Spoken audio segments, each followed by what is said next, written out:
आजच्या भागात तुमच्या सर्वांचं सहर्ष स्वागत। आज आपण एका पुस्तकाबद्दल जाणून घेणार आहोत। त्या पुस्तकाचं नाव आहे गोष्टी माणसांच्या। सुधा मूर्ती यांचं हे पुस्तक मूळ इंग्लिश पुस्तक आहे, ज्याचा मराठी अनुवाद केला आहे लीना सोहनी यांनी आणि मेहता पब्लिशिंग हाऊस पुणे यांनी 2004 मध्ये हे प्रसिद्ध केलेलं पुस्तक आहे। हे पुस्तक लेखिकेने आपल्या प्रिय विद्यार्थी जे आहेत, ज्यांच्यामुळे त्यांचं मन तरुण राहिलं असं त्या म्हणतात, त्यांना अर्पण केलं आहे। हे पुस्तक तसं खरंच वाचनीय आहे आणि तुमच्याच आजीनं तुमच्याजवळ बसून साक्षरतेचे धडे मिरवण्याची इच्छा जर व्यक्त केली तर तुम्ही काय कराल?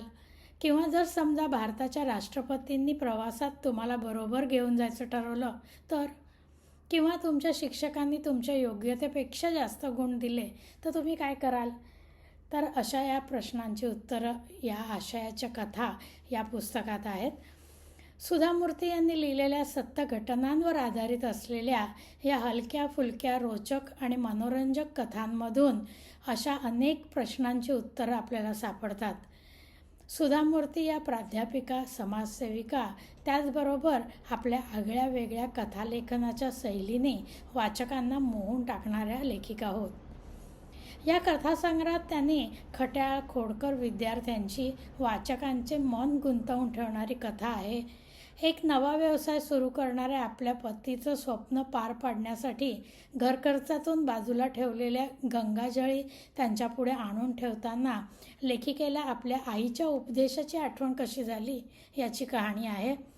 मोठेपणी आपल्या खेड्यातील वाचनालयाला पुस्तकांची देणगी देऊन तू समृद्ध कर असं वचन आपल्या नातीकडून घेणाऱ्या लेखिकेच्या स्वतःच्या आजोबांची गोष्टसुद्धा या पुस्तकात आहे। या गोष्टी हसवणाऱ्या, खेळकर, ताज्या आणि टवटवीत आहेत। जी गोष्ट आपल्या तत्वाला पटली आणि आत्म्याला भावली तीच करण्याचं धाडस आणि आपली स्वप्न आपण पूर्णत्वाला नेण्याचं साहस आपण करावं, हे यातील प्रत्येक कथा आपल्याला शिकवते। प्रस्तावनेमध्ये लेखिका म्हणतात की त्या ॲक्च्युली खेडेगावातल्या एका लहानशा खेडेगावात लहानांच्या मोठे झाल्या होत्या। तेथे कथा ऐकून तिथली जी मुलं होती आणि त्या कथेंमधली जी पात्र होती त्या पात्रांच्या कल्पना करीत त्यांची कल्पनाशक्ती तेव्हा खूप त्याला वावही होता। त्यांचं असं म्हणणं आहे की तेव्हा TV नव्हता आणि जे काही कथा वाचायला मिळायचं त्यातूनच कल्पना विश्व रंगवून त्यात मग त्या रमायच्या। लेखिका म्हणतात की बिरबल, इसाप, तेनालीराम यांच्या ज्या चातुर्य कथांनी त्यांच्या जीवनासाठीचं बरंच काही शिकवलं आणि त्यांना त्यांच्या आयुष्यात आलेले अनुभव जसेच्या तसे मांडण्याचा त्यांनी इथे प्रयत्न केला आहे। त्यांचे अनुभव पुढील पिढीपर्यंत पोहोचावे यासाठी हे लिखाण। मूळ पुस्तक English how I taught my grandmother to read and other stories हे या शीर्षकाचं इंग्लिश पुस्तक पेल्विन प्रकाशनातर्फे प्रसिद्ध झालं। या पुस्तकात एकूण 32 कथा आहेत। यातील वाचायला शिकवण्याचा अनुभव तर वाचनीयच आहे। इतर गोष्टींमधून लेखिका सामाजिक परिस्थिती, विद्यार्थ्यांची आत्ताची परिस्थिती याबद्दल लिहित आहे। या पुस्तकाबद्दल 2004 मध्ये म्हणजे 26/12/2004 मध्ये लोकसत्तामध्ये जे छापून आलं होतं ते असं: आजूबाजूला घडणाऱ्या गोष्टी, एका खेडेगावात घडलेल्या मुलीने पाहिलेलं जग आणि या गावातील नितांत सुंदर अनुभव, या अनुभवातून घडलेली माणुसकी, गोष्टी माणसांच्या मध्ये आपल्याला भेटायला येतात। लेखिका सुधा मूर्ती यांचे अनुभव जगावेगळे नसले तरी ते मांडण्याची पद्धत आणि त्यातून झालेले वाचकांचे उद्बोधन हे वेगळे नक्कीच ठरतं। आपल्या आजूबाजूला घडणाऱ्या गोष्टींकडे पाहण्याचा ठराविक दृष्टिकोन बदलून त्याकडे पाहण्याची नवीन दृष्टी हे अनुभव आपल्याला देतात। एका चिमुरडीने आजीला मुळाक्षरे लिहायला वाचायला शिकवलं।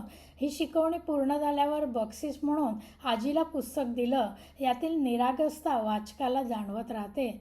स्वतःच्या मुलीकडून मदत करण्याचे नवे तत्त्वज्ञान समजल्यावर स्वतःच्या माणुसकीचे समर्थन न करता हा अनुभव जीवनाच्या प्रवाहात सामावून घेण्याचा मोकळेपणाही गोष्टी माणसामध्ये भेटीला मिळतो। JRD टाटा, अब्दुल कलाम या श्रेष्ठ व्यक्तींचा मिळवलेला सहवास लेखिकेने मोठेपणाचा आव न आणता अगदी सहजपणे मांडला आहे. या व्यक्तींना भेटायला, त्यांच्याशी बोलायला मिळाले ह्याचा बडेजाव त्या मिरवत नाहीत. इन्फोसिसचे नारायण मूर्ती यांच्या पत्नी सुधा मूर्ती या लेखनात डोकावत नाहीत. एका सर्वसामान्य व्यक्तीप्रमाणे ते अनुभव मांडतात. त्यांच्या जीवनाचा महत्त्वाचा हिस्सा असलेल्या विद्यार्थ्यांबरोबर त्यांनी अनुभवलेले क्षण, त्यांच्याशी मारलेल्या गप्पा, या गप्पांमधून विचारांची झालेली देवाणघेवाण यांनी ही गोष्ट सांगितली आहे. दैनंदिन जीवन जगताना अनुभवायला मिळणारे चढउतार सहज सोप्या शैलीत लिहिण्याच्या लेखिकेची हातोटी हे अनुभव कंटाळवाणे करत नाहीत. त्यामुळे वाचकांच्या विचारांनाही चालना मिळते. कथेच्या अंती वाचकांच्या मनात नवीन विचार रुजवायला, या कथेतून त्याला आत्मचिंतन करायला उद्युक्त करायचे हे काम या वाचकांच्याही नकळत करायचे अशी पद्धत लेखिकेने स्वीकारली आहे. त्यामुळे या कथा आणि त्यातून मिळालेली शिकवण यावर विचार करताना मेंदूला बधीरपणा येत नाही आणि आपल्या आजूबाजूला घडणाऱ्या घटनांकडे पाहायला नवीन दृष्टी मिळाल्याची जाणीव मात्र नक्की होते. तर असं हे पुस्तक आहे. पुस्तकात लेखिका त्यांच्या विविध विद्यार्थ्यांबद्दल लिहितात.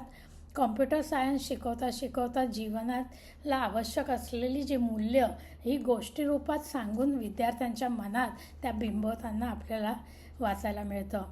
लाल भाताची कहाणी या कथेत त्या सांगतात. त्यांना आजोबांनी सोपी तत्त्व, जीवनाची सत्व जी शिकवली आहेत त्याबद्दल त्या लिहितात. दानधर्म करताना कनवाळू शब्दाचा वापर करावा. दानधर्म आनंदाने करावा. दानधर्म मनापासून तळमळीने करावा.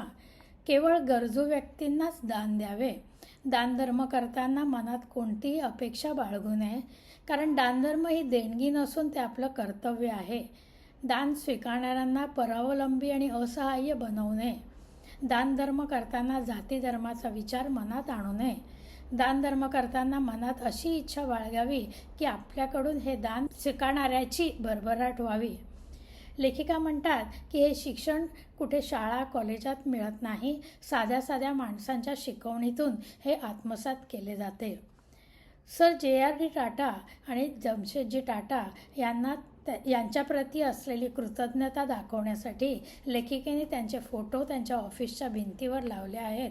रोज त्यांना वंदन करून त्यांचा दिवस सुरू होतो. टेल्को कंपनीतील नोकरीचे सिलेक्शन झाल्याची कहाणी लेखिकेने एका कथेत फार छानरित्या सांगितली आहे. एका कथेत लेखिकेने खंत व्यक्त केली आहे की शिक्षक दिन, प्रजासत्ताक दिन, आपला स्वातंत्र्य दिन या दिवसांचे महत्त्व आजच्या विद्यार्थ्यांना माहीत नसतं. यामुळे त्या स्वतः असं म्हणतात की हे विद्यार्थी म्हणतात की सुट्टी मिळते, मजा करायची, एवढंच काय ते त्यांना माहिती आहे. पण इथे पण सुधा मूर्तींचं म्हणणं आहे की चूक ही आपल्या मोठ्यांचीच आहे. शिक्षकांनी मुलांबरोबर असे महत्त्वपूर्ण दिवस साजरे करायला हवेत. हे आपल्या सर्वांचं खरं तर कर्तव्य आहे. लेखिका खूप प्रामाणिकपणे आपल्या मुलीने आपल्याला कसं शिकवलं हे सांगतात. हे तुझं कर्तव्य आहे. या गोष्टीत त्यांनी असं लिहिलेलं आहे की गरिबांना मदत करण्याची गरज आणि शक्यता दोन्हीही त्यांच्या मुलीने त्यांना दाखवून दिल्या. पुढे इकॉनॉमिक टाइम्स अवॉर्ड घ्यायला त्यांना जाताना आपल्या मुलीची अक्षता ही ते असावी असे वाटले. लेखिका प्रामाणिकपणे अक्षताने शिकवलं आहे त्याबद्दल ऋण व्यक्त करायला विसरत नाहीत आणि ते आपल्या मुलीला गुरुसुद्धा मानतात. वाटणी या गोष्टीमध्ये एका धनिक माणसाच्या निधनानंतर त्याने त्याच्या 3 मुलांमध्ये आपल्या 17 घोडे आणि त्याचे जे काही धनदौलत होतं याची वाटणी कशी करायची याबद्दल लिहिलं आहे. सोनं नाणं जमीन याचे 3 वाटे तर झाले. घोड्यांच्या वाटणीसाठी त्याने एक कोडं घातलं होतं. एकंदर जेवढे घोडे आहेत त्यापैकी निम्मे मोठ्या मुलाला देण्यात यावे. उरलेल्या अर्ध्यापैकी 2/3 दुसऱ्या मुलाला देण्यात यावे. त्या 2/3मधून जेवढे उरतील तेवढे तिसऱ्या मुलाला द्यावेत. एकंदर त्याच्याकडे होते घोडे 17. यापैकी अर्धे म्हणजे 8.5 घोडे, म्हणजे घोड्याची वाटणी करणं शक्य नव्हतं. एका घोड्याला मारावं लागलं असतं. घोडे मारण्याचा विचार तर धनिकाने मुळीच केला नसणार, कारण त्याचं घोड्यांवर अतिशय प्रेम होतं. काही समजेना म्हणून मग ही भावंडे ती मृत्यूपत्र घेऊन वडिलांच्या एका मित्राकडे गेली. त्या मित्राच्या लक्षात आले आणि त्याने ती वाटणी करून देण्याचं मान्य केलं. दुसऱ्या दिवशी गावात गावकऱ्यांसमोर तो मित्र त्याच्या घोड्यावर बसून आला. 17 घोड्यांना तिथे उभं केलं. त्याने त्याबरोबर आपला घोडा त्याच्या शेजारी उभा केला आणि सांगितलं की वाटणी 17 घोड्यांचीच करायची आहे. हा जो माझा घोडा आहे तो मी परत घेऊन जाणार आहे. मृत्यूपत्रात सांगितल्याप्रमाणे आता 18च्या निम्मे म्हणजे 9 मोठ्या मुलाला दिले. उरलेले 9 घोडे होते त्यापैकी 2/3 म्हणजे 6 घोडे दुसऱ्या मुलाला आणि उरलेल्याच्या ते 3 घोडे होते त्यातले 2/3 म्हणजे 2 घोडे लहान मुलाला दिले. उरलेला घोडा होता तो मित्राचाच होता. तो मित्राने परत नेला. अशक्य असे वाटणारे काम अनुभवी मित्राने एका त्याच्या सूचनेने शक्य करून दाखवले.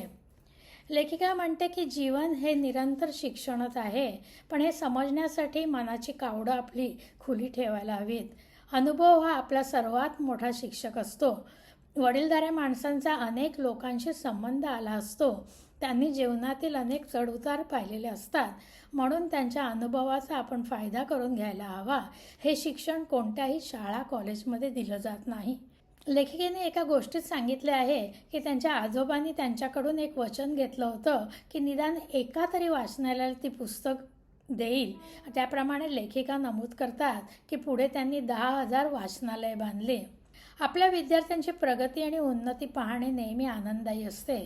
वाळवंटातील प्रवास या गोष्टीत लेखिकेने सांगितलेल्या गोष्टीचा प्रभाव पडून तो विद्यार्थी कसा पुढे गेला हे त्यांनी नमूद केलं आहे. त्याचप्रमाणे प्रत्येकजण त्याने वाचलेले पाहिलेले हे आपल्या स्वतःच्या विचारसरणीनुसार अनुभवत असतो असे त्या म्हणतात. त्यातील महान कोण या कथेत लेखिका म्हणतात की याचप्रमाणे आपण एखाद्या व्यक्तीवर दोषारोप करतो आणि त्या व्यक्तीचा धिक्कार करतो तेव्हा खरं तर आधी आपण त्या व्यक्तीच्या मनात शिरून पाहिलं पाहिजे. त्या परिस्थितीत ती व्यक्ती अशी का बरं वागली हे समजून घेण्याचा प्रयत्न केला पाहिजे आणि त्यानंतरच त्या व्यक्तीचं वागणं योग्य की अयोग्य असा निर्णय घेतला पाहिजे. लेखिकेचे निरीक्षण आणि संवेदन क्षमता यामुळे आजूबाजूच्या परिस्थितीवर माणसांवर त्यांनी या कथा लिहिल्या आहेत. सर्व हे त्यांचे खरे अनुभव आहेत. खूप बोलके आहेत. जीवनमूल्यांची शिकवण देणारी पण आहे. वाढत्या वयाच्या मुलांसाठी तर हे पुस्तक खूप काही शिकवून जाणारे आहे. होरेगल्लू या कथेत लेखिका म्हणतात की आयुष्याच्या प्रवासात होरेगल्लू असणे अत्यावश्यक आहे. होरेगल्लू म्हणजे एक मैलाचा दगड आपण ज्याला म्हणतो तसं, जिथे क्षणभर विसावा घेऊन पुढे जायचं. तेवढ्या विश्रांतीने तरतरीत ताजतवाने होऊन नव्या जोमाने पुढचा मार्ग आक्रमायचा. समाजकार्य करण्यासाठी पैसा नसला तरी रत्ना आपला वेळ आणि आपलं कान ही समस्याग्रस्तांसाठी देत होती असंही त्यांनी नमूद केलेलं आहे. इतिहासापासून आपण काय शिकलो या कथेत त्या म्हणतात की इतिहासापासून आपण शिकवण घेतली पाहिजे. इतिहास म्हणजे केवळ या सणावळ्या किंवा ठिकाणांची जंत्री नव्हे. कोणती लढाई कुठे कोणामुळे झाली याचा वृत्तांत तर नक्कीच नव्हे. एखादं युद्ध आपण हरलो तर ते नक्की का हरलो हे आपण इतिहासातून शिकायचं असतं. त्या चुका आपण परत कधीच करायच्या नसतात. तृप्ती या त्यांच्या शेवटच्या गोष्टीत गरीब नवरा बायको यांच्या चेहऱ्यावरच्या तृप्तीचं वर्णन आहे. हे जोडपे समाधानी होते. आयुष्यात आपली मर्यादा आपणच आखून घ्यायची आणि तृप्त राहायचं. त्यातून मनशांती प्राप्त होते असं लेखिका म्हणतात. एकूण 32 गोष्टींचा हा संग्रह लहानांपासून मोठ्यांना यातून बरंच काही शिकण्यासारखं आहे. म्हणून मला वाटतं की प्रत्येकाने हे पुस्तक किमान एकदा तरी नक्कीच वाचावं. गोष्टी माणसांच्याच आहेत, विविध माणसांच्या. आपणही असे वेगवेगळे अनुभव घेत असतो. लेखिकेचे सुद्धा त्यांचे अनुभव आहेत, आपणही घेतो. पण त्याकडे बघण्याची जी दृष्टी आहे ती नवीन दृष्टी आपल्याला ह्या पुस्तकामधून नक्कीच मिळते. आणि त्यामुळे मला असं वाटतं मंडळी, आपण हे पुस्तक सगळ्यांनी जरूर वाचावं, गोष्टी माणसांच्या. तर आज थांबूया इथे. भेटूया नवीन भागात नवीन विषयासह. तोपर्यंत नमस्कार.